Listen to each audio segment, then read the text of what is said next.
Welcome to Sunday Showers from the Source. My name is Patrice Hunt, and thank you for joining me this Sunday. This Sunday, the topic came from a question that was posed this past week to me, and it was, why is it so easy to pursue earthly wisdom that generates the works of the flesh rather than the fruit of the Spirit? And so I think to delve into this question, I think first of all, we have to know what the fruits of the Spirit are. So the fruits of the Spirit are found in Galatians 5 and 22. And Galatians 5:22 says, but the fruit of the Spirit is love, joy, peace, patience, kindness, goodness, faithfulness, gentleness, and self-control. Against such things, there is no law. Those are the fruit of the Spirit. Those things. And so what the fruit of the Spirit is the fruit of the Spirit is abilities. I wrote in Sunday Showers from the Source, I wrote that the fruit of the Spirit are abilities that we have, that God has given us. There are God-given abilities, and we just have to respond in situations with those abilities. And so they are who we are in essence. We are patient. We are kind. We are loving. We are peaceful. We are good. We are faithful. We are gentle. We have self-control. We practice self-control. And so that's what the fruit of the Spirit are. And I feel like the works of the flesh are a little bit different, because I think that the works of the flesh are what you do, while the fruit of the Spirit is who you are. The works of the flesh is what you do. And in the scripture, it describes the fruit of the works of the flesh as it's in Galatians 5 as well, but it's found in chapters 20 and 21. Actually, it says the acts of a sinful nature are obvious: sexual immorality, impurity, and debauchery. That's in 19. And then 20 says idolatry and witchcraft, hatred, discord, jealousy, fits of rage, selfish ambition, dissension, fractions, and envy, drunkenness, orgies, and the like. And so that's kind of what we have as a list of works of the flesh. But I think that a lot of times we think that those are the only works of the flesh, where, um, in my opinion, the other things can be works of the flesh as well.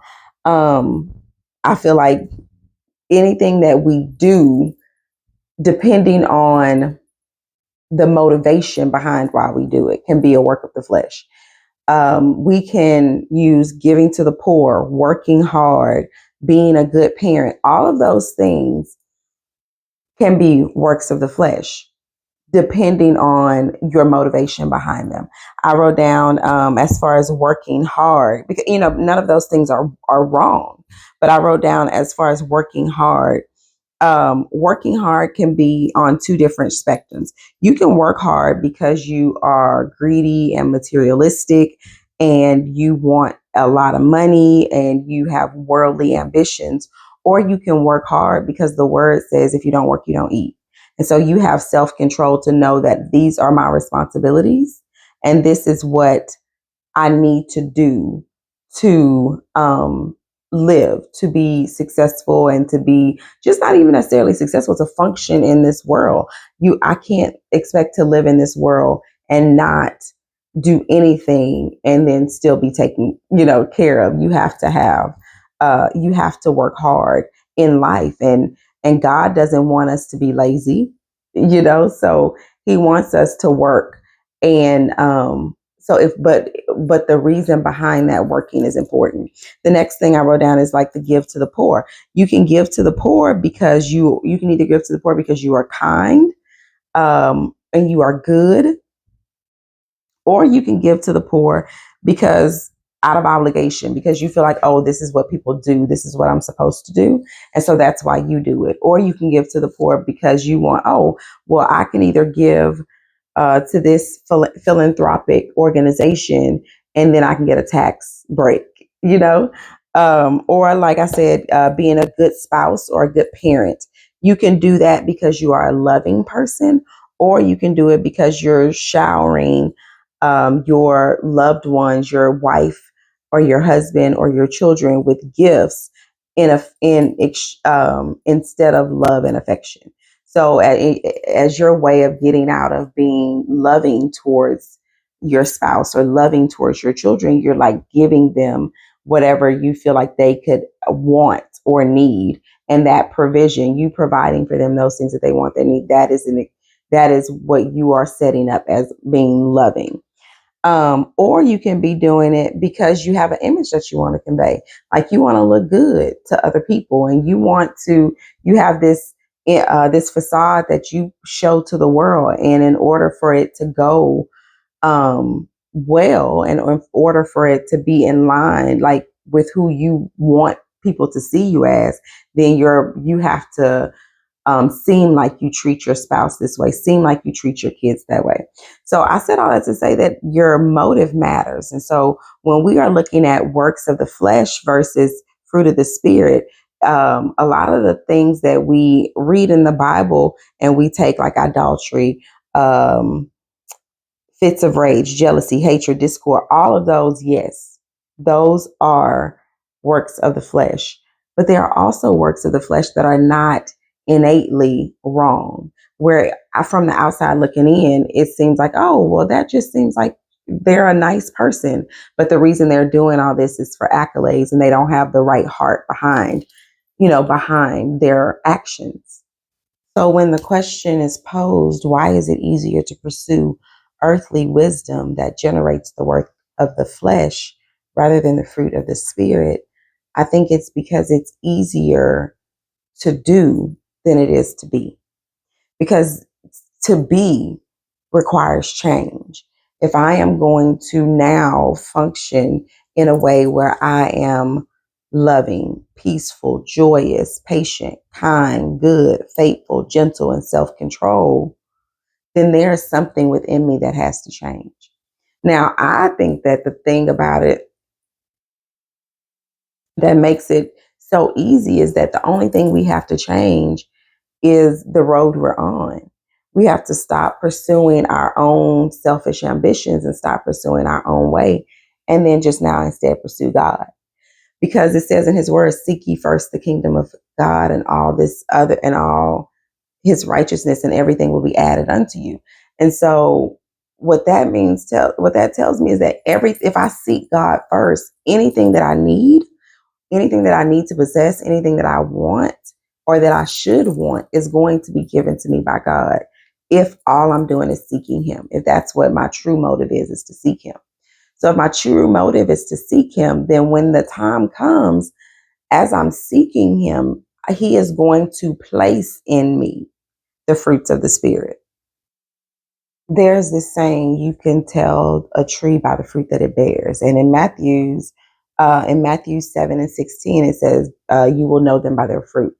And so if the fruit of the spirit are a byproduct of us having a relationship with God, of us possessing the Spirit of God within us, and us lining up with God and accepting him as our Lord and Savior, and confessing with our mouth and believing in our heart that Jesus is Lord and God raised him from the dead and he died for the forgiveness of all of that. From all of that, we gain access and his indwelling spirit within us. And as a result of having his indwelling spirit, the byproduct is the fruit that we will bear. And the fruit that we should bear are the fruit of the spirit: patience, kindness, love, goodness, gentleness, self-control. All of those things are things that we will possess. That's the benefit. That's what you can see. That's who we are. To all of those around us, they can see these things from us because of who we are. They're byproducts. And so if you're not seeing the patience, gentleness, all of that, then it's because you probably don't have a relationship, or that person doesn't have a relationship with God. And so that they don't have that indwelling spirit. That's why it's the fruit of the spirit. It is you having the spirit dwelling within you, and the fruit is the byproduct. Like you can tell a tree. And it goes on in Matthew talking about I think it's like a apple. Let me see. Hold on. You wouldn't pick an apple. 7 16. Do people pick grapes from thorn bushes or figs from thistles? So that's basically saying like you wouldn't go up to a thorn bush and try to get grapes. So I wouldn't go to someone who is not a child of a God and look for them to be patient and kind and all that. And I think what happens is when we are not in a relationship with God and instead just um, demonstrating or doing the works of the flesh, what happens is that we find it easier to do than it is to be, because it's really easy to say, to give to somebody on a one off and to be patient one off and all that. But it really takes this innate ability within you to completely change and to allow God to completely change you. And so what's inevitable is that your true colors are going to shine through. You're going to get tired of putting on this facade of this person that you seem to act like, this person that possesses all of these traits of being patient and kind and gentle and all of that. And then you're going to revert back to who you truly are on the inside. It's like you can see this in relationships where somebody is like, oh, in the beginning, you were so loving, you were so kind, you were so attentive. And now, you ignore me. You don't pay attention to me or whatever the case may be. And it's like in those instances, those people are pretending. They're pretending. They're bringing their representative, is how we used to say it when I was back in my day, when I was young. You putting your best foot forward and you're putting up this person who seems acceptable to everybody else, but that's not really who you are on the inside. And so when we have a relationship with God, we allow him to come in and to change us, right? So when he changes us, one of those things, he indwells within us. And one of the things that he changes is that he gives us these fruit of the spirit. The reason it's easy to instead go and say, "Oh, I'm just going to do the part and not be the part," is because at any moment I can, be do all on the outside, but when I get home, I can take off all of this mask, take off this facade, and be who I truly am.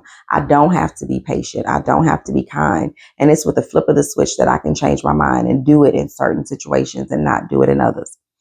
And when we have, I think that when we have the spirit of God and he gives us these abilities, some of the times we think that, okay, now I have a relationship with God. And so now I'm going to always be patient in every situation. I'm going to always be kind in every situation. I'm going to always be loving in every situation. But you notice how I said that when we have the spirit of God within us, it's the fruit, like that's our byproduct. He gives us the ability to do these things, but it's our choice and our job, and what we have to do is respond with the abilities that he's given us. So when we get into a situation where patience is what's needed as a response, we have to be patient. We have to choose to be patient. When we get in a situation where bringing peace into that situation and being a peacemaker is needed, then we have to respond with the ability of peace. It's not going to be just like oh, I can just rest on my laurels. I say that all the time, but it's not like a thing where you can just lay back, kick your feet up and think that everything is going to always be easy, to be loving, to be patient and all of these other things, because it's not going to be. But what happens is that God gives you the ability to do it. You just have to make that choice.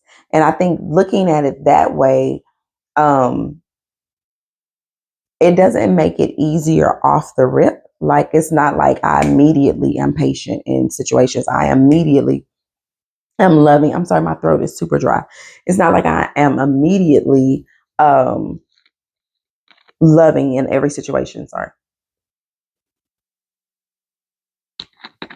But what normally happens is when I get into a situation where patience is needed as a response and I have this knee jerk reaction to be impatient, like God will like, oh, you know, remind me or, hey, this is not who I created you to be. Right now, you are not demonstrating fruit of who I am, and it'll kick back in, and I'm like, okay, now I'll choose to have that ability. Because I'm not gonna lie, I am an impatient person. I want what I want when I want it. I want it 2 days ago, not tomorrow. I want it now or before now. And so demonstrating that ability is something that I struggle with. Another thing that I struggle with as far as the fruit of the spirit is self-control. Like I think it's been almost probably like going on a year now that I have gained 10 pounds. And you could probably tell if you look back to like this time last year versus now, it is visible that I am 10 pounds heavier. 10 to 12 pounds on a good day heavier. Um, but the reason being is not because I don't work out, because working out is my superpower. It's my love language. It's my place of peace. I enjoy. I I have a love hate relationship with it. Like I enjoy doing it because I like releases endorphins. It makes me happy and all those benefits, and I can tell that it makes me feel accomplished when I finish. My issue with self control is the eating part of it. And I can like say no to like steak dinners and burgers and fries and all that. What I choose not to on a lot of occasions say no to is desserts. I will eat 4 desserts in a day and feel no ways about it. So I have been praying and asking God to help me in that area, because even though I'm working out every day and I'm trying to eat better, it's like it's dessert has a grip on me. It has a hold on me. And so I need to demonstrate self control in those areas, in the area of overindulgence. And you can overindulge on eating, drinking, TV, social media, anything that you take out of moderation and into excessiveness, you overindulge in. And so what happens is I have to demonstrate the self control in that moment. And so I've asked God, I was like, God, I just need your strength. I need your help. Please remind me, just remind me of the word self control whenever I try to go for a second piece of cake, or whenever I try to do cake and a Snickers and ice cream all in one day. Just help me to remember that. Because for me, that is not easy. For somebody else, it might not be. Like you might be on point with your self control. You might be able to be like, oh, this is what I say I'm going to do. This is what I'm supposed to do. That's all I'm going to do. But you might be impatient, or you might find it hard to have joy. You might find it hard to demonstrate love to others. All of these different areas in your life. And the thing is that I think that God does not put me in situations where I am forced to exercise my ability to be kind, because I think I am innately, at least I like to think that I am innately kind. I'm an innately kind person. That doesn't come hard to me, to be kind and gentle and courteous to someone that I meet. That's not hard for me. But self-control is hard for me. So he continually puts me in situations where I have to exercise that self-control. And I'm gonna tell you, these 10 pounds and let me know that I failed miserably. But the thing is like I said, like it's you're not gonna do it perfectly at every time. But the thing is just to recognize those areas where you are being stretched and pulled. Like if you ever notice that, man, God is always putting people in my life that I have to really love on, and it's hard. That might be because you struggle with being loving towards someone else. If he is putting you in situations where you are continually getting aggravated, you're like why are these people just getting on my nerves so much? Maybe you struggle with demonstrating with responding with the ability of peace or patience. And so in that situation, you have to work on that, because like I said all the time, I say that faith is a muscle, but I feel like everything with God is a muscle that we have to exercise. And the more we do it, the more puts us in situations to respond with these different abilities that we struggle with, the stronger we get in that ability. So I'm trying to recognize every time that he puts me in a position to demonstrate my self control. I'm trying to recognize those situations so that not retrospectively, because it's easier to be like, oh, yeah, I shouldn't have ate that. But it's better to be in the moment when someone's offering you, you know, offering me that cake or offering me that cookie or whatever the case may be, to just say, oh, no, thank you. Surprisingly, my daughter, she is like on point with this. She loves chocolate. I think chocolate cake is her favorite type of cake. And I offered her a piece of chocolate cake, and she's like, you know what, Mom? No, thank you. I'm full. I had enough to eat. And I'm like, oh, okay. But in my mind, I'm like, but it's cake.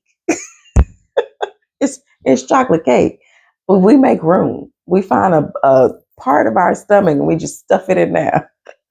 But that's not who she is, because she does not have an issue with self control. She demonstrates self control very well, unlike her mother. And I think that God uses these different scenarios and situations in life that He puts us in, that exercises our different abilities, and to help us kind of respond with the abilities of all these fruits of the Spirit. I think He uses that as a way to grow us into who He's created us to be, and grow us in our relationship with Him. And so I think it's easier to, like the question that was posed to me, I think it's easier um, to generate works of the flesh rather than fruits of the spirit, because the fruits of the spirit takes a change. The fruits of the spirit takes going through these different situations where you have to be stretched and uncomfortable, and you have to grow, and when you are demonstrating the works of the flesh, you don't necessarily have to, because in situations where you're doing the right thing for the wrong reason, that can motivate you. You're like, oh, I'm doing this to get this. I'm doing this because I want that. And then when you are doing the wrong thing, like the idolatry, the rage, the jealousy, I think that's easy. That easily comes to us. Have you ever seen a baby like have you taken something from a baby that they wanted? They will fall out and have a whole complete entire fit. It's like innate with us to be jealous. It's innate with us to have a fit. It's innate to us to be envious and things like that, and want what somebody else has. The fruit of the spirit is not innate with us to be patient. It's not innate within us to be joyous and loving and peaceful and kind and faithful and gentle and self-control. Those are not things that inherently are within us. Some of us have an easier time doing some of those things on the list than others. But for the most part, this is not like this is going to be like, oh yeah, it's always easy to do this. It's always easy to be patient. It's always easy to be kind. It's always easy to be faithful. These are things you have to work at, and that you have to allow God to put you in situations to work those out within you. And as you do that, you will get better at it. But it's easy just to be like, nah, I don't want to do that. And so I'm not going to do it. It's very easy to be selfish. It's very easy to be vindictive. It's very easy to do the things that you really want to do with no regard to anybody else, because we're human and we live in a sinful and fallen world, and we're born into sin. And so sin is kind of like our default.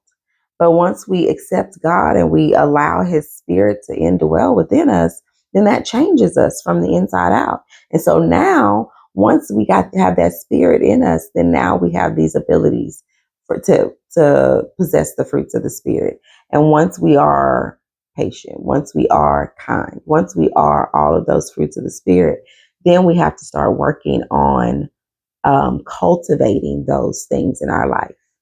So to double back around, I think that it's easier to pursue the earthly wisdom that generates the works of the flesh rather than the fruits of the spirit, because the fruits of the spirit require change. The fruits of the spirit are who you become after a relation. I think are who you are after you enter into a relationship with God, versus the works of the spirit are just things that you do. and it's innately who you are, who your sinful nature is innately. And so that's what I think the answer is. But if you think it's something different, you can put it in the comments down here. But yeah, so that really that question really stuck out to me during my reading and things this week, because I think that it is easier to just pursue what comes natural to us, to our sinful nature, and to us, even when we're doing good things, because the why matters. So even if we're doing the good, something good, the right thing for the wrong reason, is still a part of our sinful nature, because it's a part of our sinful nature to be selfish, to be worldly ambitious, to be materialistic, and all of those things. So if what we're pursuing, if we're trying to do the right thing, but the reason we're doing it is wrong, that's a part of our sinful nature. If we're doing the wrong thing across the board, that's a part of our sinful nature. And so what happens is that we have to actually come to God and accept him into our life and have a relationship with him and allow him in to change us from the inside out. And when he does that, that's when we get those abilities, the fruits of the spirit. But the thing is not just to possess the abilities. The thing is to respond in the different situations that we are faced with in life with those abilities. And so I want you to take a moment and just really think about areas of your life that maybe you really continually see a struggle in. You continually see where it's hard, where you are being forced to be patient, or where you are being presented with the opportunity to be patient, or where you're being presented with the opportunity to be loving, kind, gentle, all of those things. And it's like time after time after time, it seems like that's what's always um, coming against you, because maybe that's an area that you struggle in and God is trying to grow you in that area. For me right now, it's self-control. So pray for me and I'll pray for you. So I just pray that I will also pray that you have a wonderful week this week. And I guess I'll see you next week on Sunday Showers from the Source. Bye.